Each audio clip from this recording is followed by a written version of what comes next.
What's going on, everybody? So the topic of today's video comes from a question from one of my clients that asked me how to keep intimacy alive in a relationship or marriage. So boy, oh boy, you guys, I can't tell you how many people are dealing with this exact issue in their relationship and in their marriage.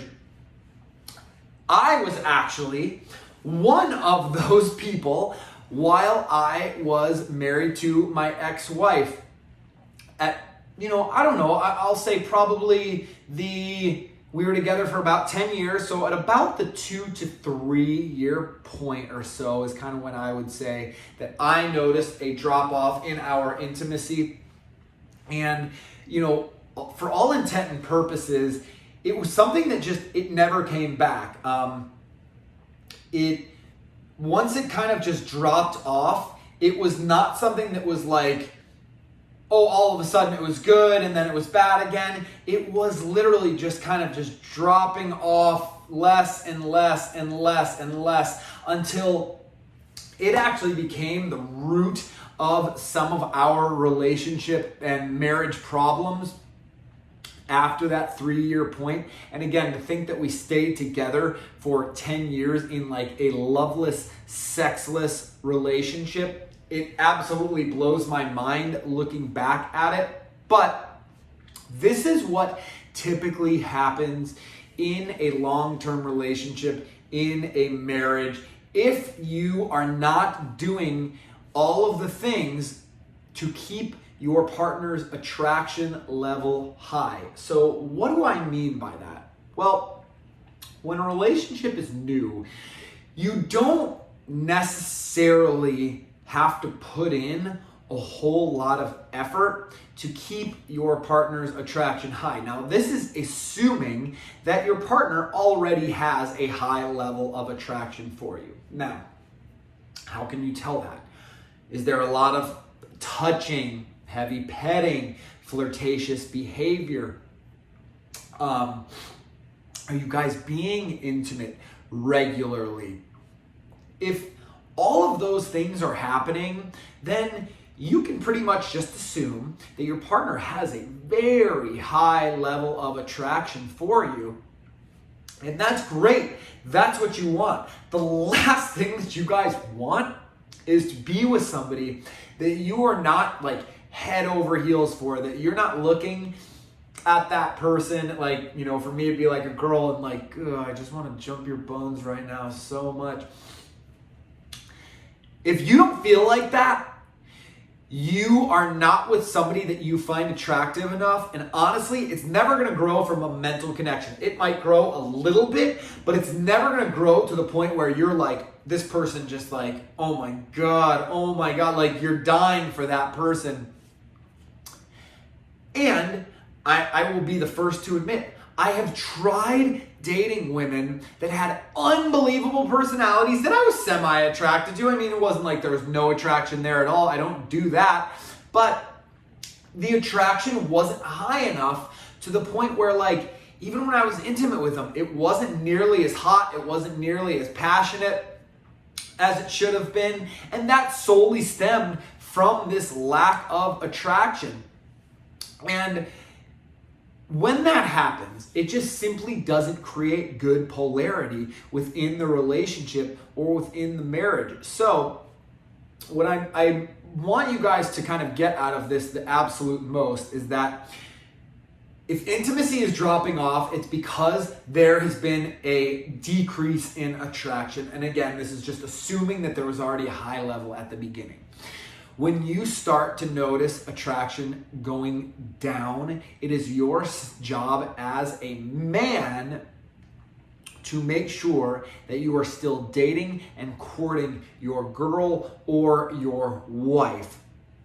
So women, it's not really your job to keep the attraction high. It is your guy or man's job to carry the relationship to the direction that he wants to go, or to lead the relationship. That is a masculine role. Now, I'm not going to get into the, roles of, semantics. Well, oh, I'm a girl and I'm masculine, I lead the relationship. That's fine. That's totally fine. And that might be the dynamic that works best for you guys. There's no problem with that. Nothing wrong with that at all. But regardless, even if you're a guy and you're feminine, you still have to make sure that you are romancing your girl. You still have to make sure that you are courting her. You still have to make sure, even if she's a masculine girl, she's still going to want to be romanced. She's still going to want to, have somebody that's making her feel like she's beautiful and that she's sexy and someone that's desired. And so if you are doing that, if you are continuing to court and you are continuing to date your partner or your spouse, that is what's going to keep the attraction high. Not spending too much time together where you guys are taking each other for granted. If you are a guy, staying on your purpose, staying driven by your mission in life, man, is that attractive to women. Women knowing that they're not your ultimate priority. Holy cow, you guys. So many guys jump into relationships or get married and then their woman becomes the sole focus of their life. Women don't want to be the sole focus of your life. They want to help support you and they want to be there for you. They want to be your biggest cheerleader, but they don't want to be your sole focus, So if you are doing those things and your partner or your spouse still has a low level of attraction to you, perhaps their level of attraction is decreased, even if you're doing all the things right, and this is what I'm getting at here. If you're doing all the things right and you can't raise your partner's attraction, you really need to have a talk with them and say, hey, I couldn't help but notice, but I don't feel like we're being as intimate anymore. Is there something going on? Is there something wrong?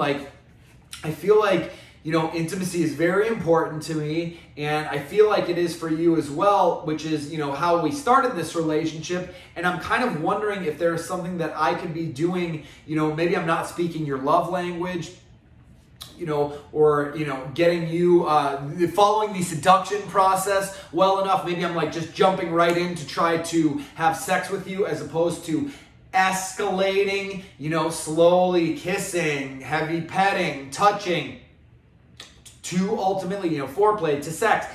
It has to be a progression. Most people that are married or in a relationship, it's all right, just get my pants off, we'll just do this.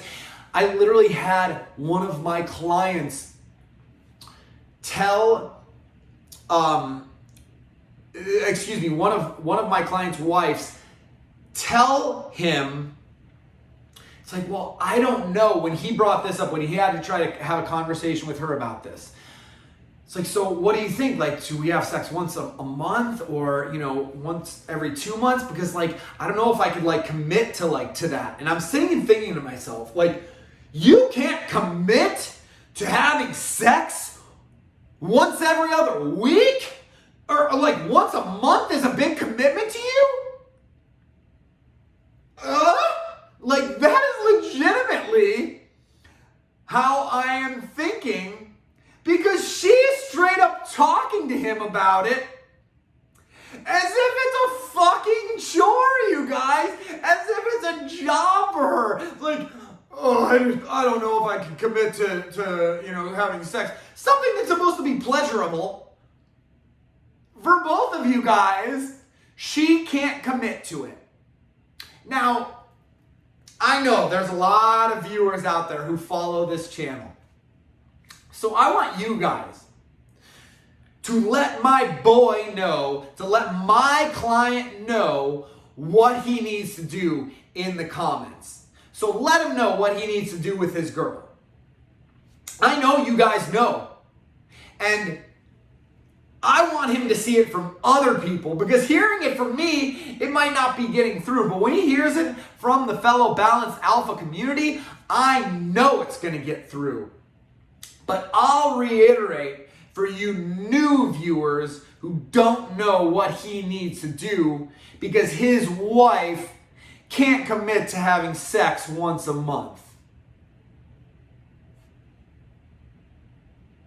That's what he needs to do. He needs to dip out of the loveless, sexless marriage where his wife thinks that type of bullshit is acceptable. My client is a very high-driven, confident, and charismatic person, and this person that he is married to is making him feel like absolute shit. Like he is the bottom of the barrel. Like she's doing him a favor to sleep with him. You guys, I mean, I'm literally speechless. How often do you guys hear me at a loss for words? So, I'm just telling you guys that if you've got a relationship that has intimacy problems and you don't do anything about it, or you just think it's going to get better, she'll be in a better mood another day. It's not getting better. Actually, it's going to get worse, a lot worse. I mean, and I hate to be the bearer of bad news, you guys, but I lived it. This was my life. And now I'm dealing with clients that have the same problem, friends that are going through these same problems, and all I want to do is be here to be like, yo. Get your head out of your ass, wake up, and you got to find somebody new if this is something that is a high enough priority for you in your life. So, my question to you, with that being said, is how is the intimacy in your relationship? How long have you been with your partner, and how often are you guys being intimate? Now, this isn't going to be the same for everybody. I completely realize, listen, I don't even think you need to be intimate with your partner every single day. Taking a day off, to recharge, or whatever, is actually a good thing. It'll make it even better when you guys do share that intimacy and you share that special moment together and you make love with one another. But I would love to know how often you guys are intimate with your partner. I would love to know, especially the people who have been in a relationship for a long time or who have been in a marriage for a long time. Again, how often are you guys intimate? Do you feel that same level of chemistry? Is that spark still nice and strong? Is it getting stronger as the relationship progresses? It should. It shouldn't just die off. It really should, as you guys know each other more, as you know what you like and you don't like. Oh my gosh, it should get better and better and better. So if it's not getting better, might be time to pull the cord, or to reach out to somebody like me to see if we can't get you and your partner or your wife back on track. So I would love to help you out if you're having problems with intimacy in your relationship, and you can get a hold of me by heading over to my website at thebalancedalpha.com, signing up for whatever coaching session works best for you there. But until then, keep the spark alive, take care of yourself, and I look forward to seeing you guys next time. Stay balanced.